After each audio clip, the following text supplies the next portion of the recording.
Bonjour à tous, j'espère que vous allez bien, je suis heureux de vous retrouver pour un nouveau message. Et avant d'entrer dans ce message, j'aimerais vous raconter une anecdote. Il y a quelques années, avec ma femme, on était en train de préparer notre mariage. On avait choisi la destination où on voulait partir. On avait prévu les vêtements qu'on voulait mettre dans cette destination. On avait aussi prévu le photographe sur place. On avait vraiment tout prévu pour notre mariage. Et même moi de mon côté, je m'étais organisé financièrement afin que tout soit payé, que tout soit fait, qu'on ait vraiment le voyage qu'on rêvait. Et au moment de partir en voyage, quelques temps avant, tout ce que j'avais organisé financièrement est tombé à l'eau. C'est-à-dire que toutes les rentrées d'argent que je devais avoir sont complètement tombées à l'eau. Et il s'est passé quelque chose, c'est que tout ce que j'avais prévu était remis en cause à cause d'un manque. Et c'est là le thème de mon message, c'est quand on a tout prévu, sauf l'imprévu. Si tu te retrouves dans cette anecdote, si tu te retrouves dans ce titre de message, reste connecté et écoute jusqu'à la fin parce qu'il y a une solution pour toi. Il y a une aide pour ta vie aujourd'hui. Et j'aimerais qu'on voit ensemble une histoire biblique qui parle justement d'imprévu. Une histoire biblique qui parle d'un homme et d'une femme qui avaient tout préparé, mais qui ne s'attendaient pas à un imprévu. Et ça se trouve dans l'évangile de Jean au chapitre 2 et au verset 1. 2 jours plus tard, on célébrait des noces à Cana, en Galilée. La mère de Jésus y assistait, et Jésus aussi était invité au mariage avec ses disciples. C'est un jour de fête en Galilée. Il y a 2 jeunes qui vont se marier. 2 jeunes qui ont tout préparé. Et ils ont fait un choix. Et ce choix-là, je pense qu'ils ne le regretteront pas, c'est un choix assez extraordinaire, c'est qu'ils ont invité Jésus. Peut-être que tu es en train de préparer un mariage, peut-être que tu es aussi déjà marié et que tu as invité Jésus. Et si tu l'as fait, j'aimerais te dire que tu as fait le bon choix. Parce que quand on regarde déjà l'entrée de ce texte, Jésus ne s'invite pas dans les mariages. Quand on parcourt les évangiles, on ne le voit qu'une seule fois être dans un mariage. Et c'est un mariage où on l'a invité. Si tu as invité Jésus, alors il est là. Si tu lui as déjà dit, Jésus, tu vois mon mariage, tu vois ma vie, je t'invite, alors il est là. Ce message commence bien, il commence déjà avec une bonne nouvelle. Amen. Et on va continuer la lecture, ça se trouve au verset 3. Voilà que tout à coup, la provision de vin est épuisée. La mère de Jésus lui fait remarquer, ils n'ont plus de vin. C'est quelque chose qui n'est pas extraordinaire en premier abord. Aujourd'hui, on pourrait être dans n'importe quel mariage et puis il viendrait à manquer de l'alcool et on se dirait, bon ben voilà, on a déjà suffisamment bu. C'est pas très très grave. Mais à cette époque-là, il y avait une importance toute particulière. C'est que s'il n'y avait pas de vin, ils ne pouvaient pas attester le mariage. Il y avait des couples qui devaient être levés en témoignage pour attester ce mariage. Et s'il n'y avait plus de vin, le mariage n'était pas possible. Et c'est là que je voudrais entrer dans le premier point, c'est quand il te manque quelque chose. Quand il te manque quelque chose, il y a des choses qui ne sont plus possibles. On peut tout organiser, mais il y a quelque chose qui manque et ça rend de suite la chose impossible. Ce qu'on n'avait pas prévu peut bloquer nos projets. Par exemple, quelqu'un qui se marie et qui n'avait pas prévu son caractère. Il n'avait pas prévu qu'il lui manque quelque chose pour pouvoir vivre avec quelqu'un. Peut totalement bloquer son mariage. Quelqu'un qui avait un projet financier, mais qui n'avait pas prévu un problème, qui n'avait pas prévu une facture en plus qu'il devait payer, peut mettre à l'eau tout le reste. Un problème de santé peut aussi bloquer tous nos projets. Et là, on fait face à des personnes qui avaient tout organisé, qui avaient tout prévu. Ils y étaient presque, mais ils n'y sont pas arrivés. Et peut-être que toi, tu es en train d'écouter et tu te retrouves dans ce message en disant « J'avais tout organisé, mais je n'avais pas prévu qu'il allait manquer ça. Je n'avais pas prévu que mon caractère me ferait défaut. Je n'avais pas prévu que ça se passerait comme ça. Je n'avais pas prévu que c'était le projet de ma vie et pourtant plus rien ne va. » Si tu te retrouves dans ce message, continue d'être attentif, il y a une solution pour toi. Et j'aimerais continuer la lecture. Au verset 4, « Écoute, lui répond Jésus. En quoi cela nous concerne-t-il? Que me demandes-tu? Le moment où je dois agir n'est pas encore venu? Quand on regarde une histoire où on est exposé à un problème et qu'on cherche une solution dans la Bible, il faut toujours regarder ce que Jésus dit. Et à ce moment-là, face au problème de ces jeunes mariés, face au problème de ces personnes qui l'ont invité, Jésus dit, en quoi cela nous concerne-t-il? Moi, ce n'est pas la réponse que j'aurais attendue de Jésus. Ce n'est pas la réponse que j'aurais attendue. Je serais dit, Jésus est invité à mon mariage, Marie se sent concernée par la situation, elle vient vers Jésus pour trouver une solution pour les mariés, et lui, il dit, en quoi ça me concerne? Est-ce que toi, ça t'est déjà arrivé d'avoir l'impression que Jésus ne se sent pas concerné par tes problèmes? Que Jésus ne se sent pas concerné par ton mariage, malgré qu'il y ait été invité? Qu'il ne se sent pas concerné par tes problèmes de finances, malgré qu'il est invité dans ta vie? Qu'il ne se sent pas concerné par ta santé, malgré qu'il y est invité? Et quand on ressent ça, quand on vit quelque chose de comme ça, souvent on commence à vivre un mal-être. Souvent on commence à être mal et en se disant, mais qu'est-ce qui se passe? Jésus est là, Jésus est assis à la même table, il voit mon besoin, il n'y répond pas. Pourquoi? Qu'est-ce qui se passe? Et j'aimerais qu'on entre dans le point numéro 2. C'est comment réagir face à ça. Comment on fait pour réagir quand il nous manque quelque chose et quand Jésus ne se sent pas concerné par nos problèmes? Quelle réaction on doit avoir? Comment on peut faire face à ça? Si vous avez remarqué, ce n'est pas les mariés qui viennent vers Jésus, mais c'est Marie qui se sent concernée par ce problème. Peut-être qu'il y a des problèmes que tu n'exposes pas à Jésus, mais ce message peut être pour toi comme Marie l'a fait. De tourner vers Jésus et dire, regarde, il lui manque ça. Peut-être que ce message est en train de te faire réaliser, il te manque quelque chose. Il te manque quelque chose et tu as besoin que Jésus agisse dans ce manque. Et dans les attitudes, on va continuer notre lecture au verset 5. Sa mère dit au serviteur, si Jésus vous commande quelque chose, faites tout ce qu'il vous dira. Et là, il y a un basculement. Jésus dit, je ne me sens pas concerné par ça. Cela ne me regarde pas. Alors Marie dit, mettez-vous à sa disposition. Et vous savez ce que ça fait quand on demande à quelqu'un de faire quelque chose ou quand on se met à la disposition d'une personne? Il y a un renversement dans cette histoire. Il y a un renversement, une transformation de situation. C'est qu'à ce moment-là, Jésus n'est plus un invité. Et c'est ce qui fait toute la différence. Il devient un organisateur. Parce que quand on est dans un mariage et qu'on invite quelqu'un et qu'on l'assied à notre table et qu'on lui donne à boire et à manger et qu'il manque quelque chose, c'est normal qu'il ne se sent pas concerné par ça. Parce qu'il est un invité. Moi aujourd'hui, si vous m'invitez à manger chez vous et qu'il viendrait qu'à manquer quelque chose, vous m'en ferez pas part. Je ne suis pas l'organisateur. Vous êtes l'organisateur de ces moments-là. De la même façon que moi, le jour où je recevrai quelqu'un chez moi à manger, il ne devra pas se soucier s'il manque du vin ou quoi que ce soit. C'est à moi de m'en soucier. Mais par contre, si les rôles s'échangent, comme on vient de le voir, où c'est qu'on dit « faites tout ce qu'il vous dira », Jésus devient l'organisateur, alors ça devient son problème. Alors, il peut se sentir concerné par ce qu'il se passe. Parce que quand Jésus est un invité dans notre vie, c'est une bonne chose. Mais quand il est un organisateur, c'en est une meilleure. Parce que ce n'est plus à nous de gérer le manque, mais c'est à lui. Ce n'est plus à nous de gérer le problème, mais c'est à lui. Et c'est là que j'entre dans mon point numéro 3, c'est la solution au problème. La solution au problème, c'est ce que Jésus a décidé de faire. De quelle manière il décide de solutionner ce problème.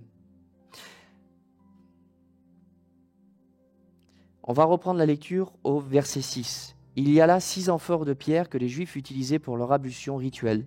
Chacune d'elles peut contenir entre 80 et 120 litres. Verset 7. Jésus dit aux serviteurs, remplissez d'eau ces amphores, et ils les remplirent jusqu'à ras-bord. Mais là, je me pose une question. C'était pas du vin qui manquait? j'ai l'impression que Jésus n'a pas compris le problème. Il manque du vin pour célébrer le mariage et il nous dit de prendre des vases qui sont destinés à des rituels de purification et de les remplir d'eau. Qu'est-ce qui se passe? Qu'est-ce que Jésus est en train de faire? Je ne sais pas si ça t'est déjà arrivé que quand Jésus prend le contrôle de ta vie, quand tu lui laisses faire les choses, ça prend une tournure que tu ne comprends pas. De dire, mais là, Seigneur, on est en train de s'éloigner vraiment du problème. Là, je ne comprends pas vraiment ce qui se passe. Tu es en train de choisir quelque chose qui n'a rien à voir. De l'eau. Alors qu'on a besoin de vin. On a déjà des vases qui sont destinés pour la table. On a déjà des vases qui sont destinés à remplir les coupes de tout le monde pour boire. Pourquoi choisir ça? Pourquoi choisir ces amphores et les remplir d'eau? Et moi, quand j'ai vu ça, j'ai une pensée qui est venue. Une pensée, c'est un dicton que vous avez certainement tous écouté. C'est « mets un peu d'eau dans ton vin ».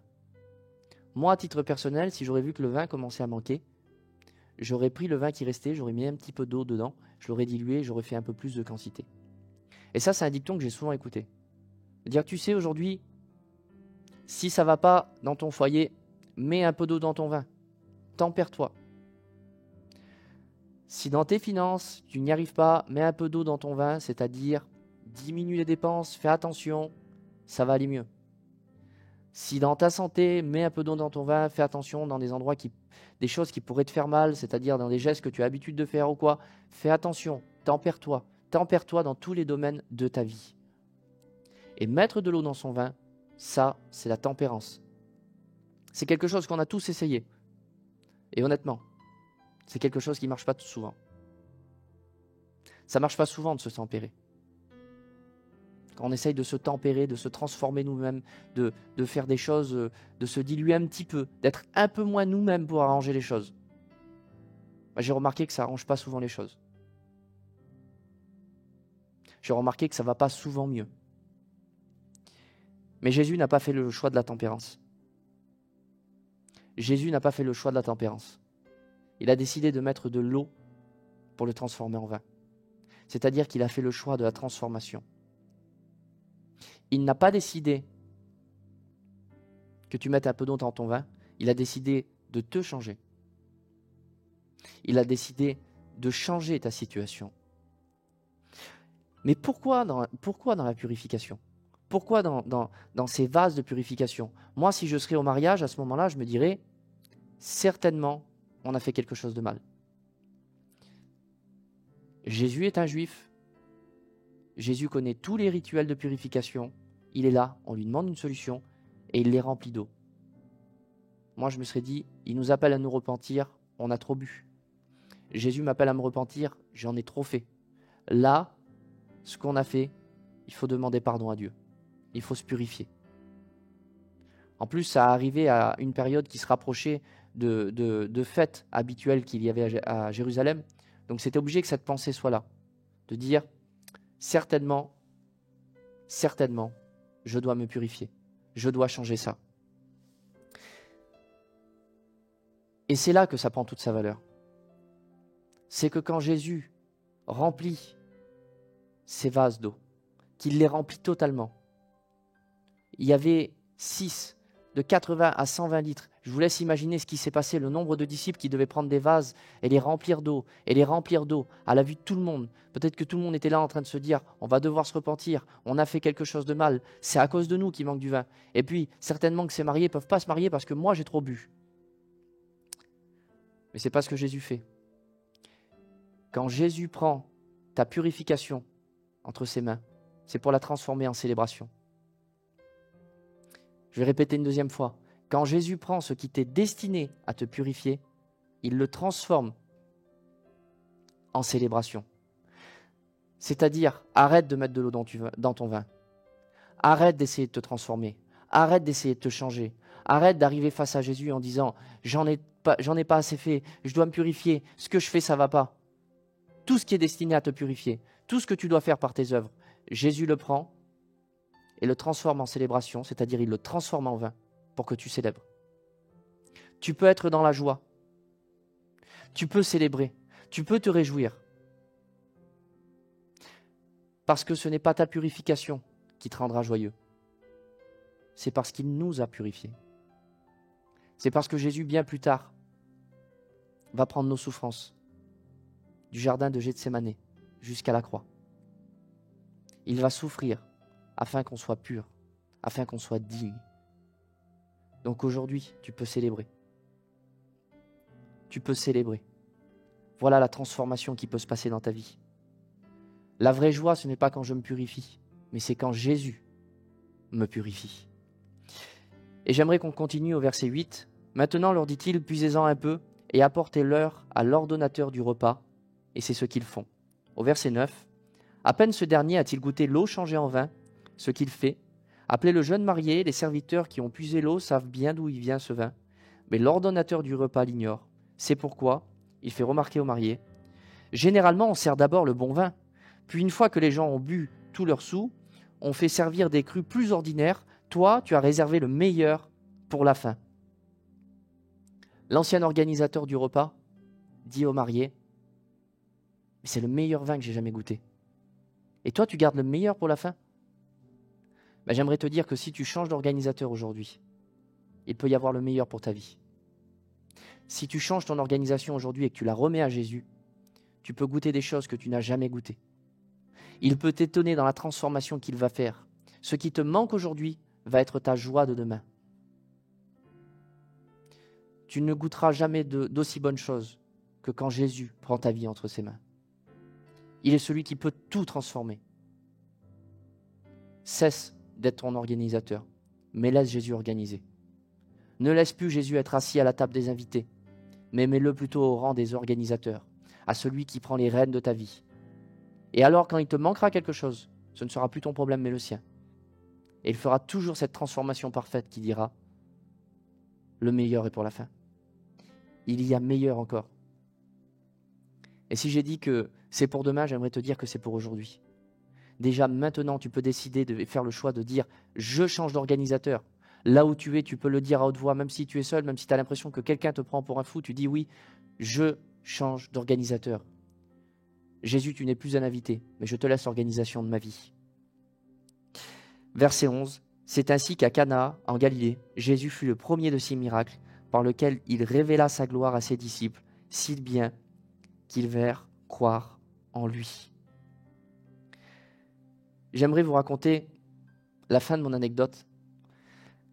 C'est que quand j'avais ce problème financier où je ne pouvais plus répondre aux besoins, où il me manquait quelque chose pour me marier, j'ai dit Seigneur, j'en ai beaucoup fait, mais maintenant fais. C'est toi, hein. Aujourd'hui, si je vais jusqu'au mariage, c'est parce que je ressens que tu veux que je me marie.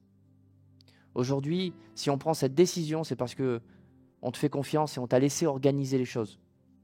Alors fais. Juste après cette prière, moins de 5 minutes après, les provisions étaient arrivées. Les finances que j'avais besoin pour me marier sont arrivées. Je sais qu'à ce moment-là, Jésus n'était pas un invité, mais il était l'organisateur. Et quand Jésus est l'organisateur de ta vie, il peut transformer ce qui te manque en une célébration. Moi, mon manque que j'avais à ce moment-là m'a conduit à pouvoir me marier. Et peut-être qu'aujourd'hui, je ne sais pas quel est ton manque. Peut-être que toi, aujourd'hui, il est simplement d'ordre de caractère. C'est peut-être ton caractère qui te fait défaut, ou tu n'y arrives pas. Eh bien alors, Jésus peut transformer ça si tu le laisses être un organisateur. Et tu vas célébrer. Tu vas célébrer qui il est. Parce que c'est lui qui fait le travail. On n'a pas à se transformer. On n'a pas à se changer. Si on laisse Jésus faire ça, ça ira beaucoup plus vite. Et surtout, ça ira beaucoup plus loin. Et on aura le meilleur pour nos vies. Et j'aimerais te dire que pourquoi Jésus a fait tout ça? Parce qu'il veut que tu réussisses ta vie. Jésus ne veut pas que tu échoues. Jésus ne veut pas que tu sois dans une vie d'échec. Ce qu'il veut, c'est que tu réussisses ta vie. Il veut que quand tu entreprends quelque chose, que quand tu ailles au bout, ça marche. Il est avec toi. Il est l'organisateur de ta vie. Et j'aimerais te dire, aujourd'hui, tu as fait le bon choix d'écouter ce message et tu as fait le bon choix de choisir un nouvel organisateur. J'aimerais faire une prière pour toi. Une prière pour que ce message reste toujours dans ton cœur. À chaque fois que tu es confronté à une situation où tu n'arrives plus à gérer, où tu n'arrives pas à organiser, tu te rappelles qu'il y a un organisateur beaucoup plus grand que toi, beaucoup plus grand que moi, beaucoup plus grand que n'importe quelle personne. il est celui qui organise beaucoup mieux. Père, j'aimerais te dire merci pour ces moments et ces instants. Merci pour toutes les personnes qui ont écouté ce message. J'aimerais te demander, Saint-Esprit, que tu puisses rappeler continuellement et quotidiennement que tu es le meilleur organisateur. Tu es celui qui nous conduit dans les voies les meilleures. Tu es celui qui nous emmène dans les meilleurs endroits, dans les meilleures choses pour nos vies. Et quand il me manquera quelque chose, Seigneur, alors je crois que tu feras le nécessaire. Et je crois que tu feras le nécessaire dans la vie des gens qui nous ont écoutés. Je te dis merci, Père. Amen. Si tu as été béni par ce message et qu'il a été une bénédiction pour toi, alors partage-le autour de toi. La solution que tu as vécue aujourd'hui, partage-le à toutes les personnes qui sont autour de toi en disant « J'ai compris qu'il y a un organisateur pour ma vie. Je t'envoie ce message. Je pense qu'il va t'aider. » N'hésite pas. On va continuer notre lecture. Toujours dans l'évangile de Jean, toujours au chapitre 2, au verset 8. « Maintenant, leur dit-il, puisez-en un peu et allez l'apporter à l'ordonnateur du repas. » Ce qu'ils font. Verset 9. « À peine ce dernier a-t-il goûté l'eau changée en vin, qu'il fit appeler le jeune marié. Les serviteurs qui ont puisé l'eau savent bien d'où vient ce vin, mais l'ordonnateur du repas l'ignore. C'est pourquoi il fait remarquer au marié. Généralement, on sert d'abord le bon vin, et puis une fois que les gens ont bu tous leurs sous, on fait servir des crus plus ordinaires. Toi, tu as réservé le meilleur pour la fin. » J'aimerais répéter ce que l'ordonnateur a dit. Tu as réservé le meilleur pour la fin. Aujourd'hui, si Jésus est l'organisateur de ta vie, il y a le meilleur pour ta vie. Il y a le meilleur pour toi. Ce qui te manquait hier va être transformé aujourd'hui. Le manque que tu avais hier va devenir le meilleur de ta vie aujourd'hui. Et le plus grand témoin de ces choses-là, ce sera toi. Parce que tu es l'organisateur, et quand ça va être Jésus l'organisateur de ta vie, alors tu auras le meilleur.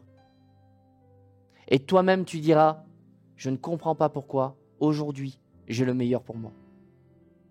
Je n'avais jamais eu une vie comme ça. Je n'avais jamais vécu ce que j'ai vécu aujourd'hui. Avant, il me manquait toujours quelque chose. Avant, quand je m'organisais, je n'y arrivais jamais. J'étais toujours à ça, mais je n'y arrivais pas. Et aujourd'hui, tu vas pouvoir dire, j'y arrive, ça marche, je réussis, je ne manque plus de rien. Jésus organise, alors Jésus pourvoit. J'ai un problème, c'est pas le mien, c'est le sien. Quand tu as un problème, ce n'est plus le tien, c'est le sien. Quand il y a un organisateur, c'est à lui de gérer. Et au verset 11, c'est ainsi qu'à Cana, en Galilée, Jésus fit le premier de ses miracles, par lequel il révéla sa gloire à ses disciples, si bien qu'ils vinrent à croire en lui. Quand on voit quelque chose dans la Bible, dans les Écritures, il est important de regarder toujours la première fois. C'est le premier miracle que Jésus fait. Jésus, dans son premier miracle, prend soin de souligner qu'il est le Dieu des mariages, qu'il est celui qui est là pour toi. Et pourquoi ? Parce qu'il a décidé qu'on soit son épouse.